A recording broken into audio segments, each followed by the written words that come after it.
আসসালামু আলাইকুম সম্মানিত দর্শকবৃন্দ, স্ক্রিনে যে ঘাসটি দেখানো হচ্ছে এটি সেই ইন্দোনেশিয়ান স্মার্ট নেপিয়ার ঘাস।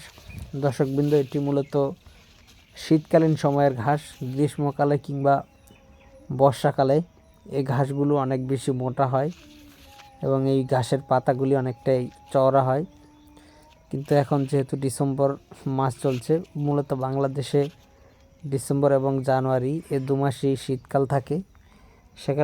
সেজন্য এখন মোটামুটি শীতের মাঝখানে যেহেতু পড়েছে, সে কারণে এই শীতে কিন্তু ঘাসের ফলন কম হয়। যে কোনো ঘাসের ফলনই কিন্তু শীতে কম হয়। সেক্ষেত্রে ইন্দোনেশিয়ান স্মার্ট নেপিয়ার ঘাসগুলো অনেকটাই চিকন হয়ে গিয়েছে এবং পাতাগুলো অনেকটা চিকন হয়েছে। তবে দর্শক, এই ঘাসে কিন্তু ফুল আসে নাই। দেখেন, আপনারা একটা ফুলও কিন্তু দেখাতে পারবেন না। অন্যদিকে জারা কিংবা পাকচন, লাল পাকচন বা নেভি, অন্যান্য যে ঘাসগুলো রয়েছে সেই ঘাসগুলো কিন্তু ফুল এসে যায় এবং ফুল আসার কারণে অনেকটাই চিকন হয়ে যায়।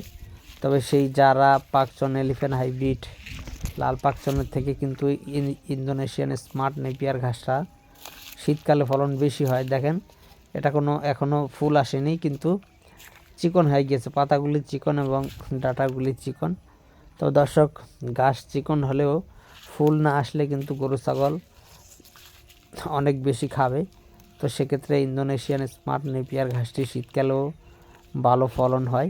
চাইলে আপনারা এই ঘাসটি আপনাদের জমিতে চাষ করতে পারেন। আমাদের কাছে high quality Indonesian smart Napier ঘাসের কাটিং রয়েছে।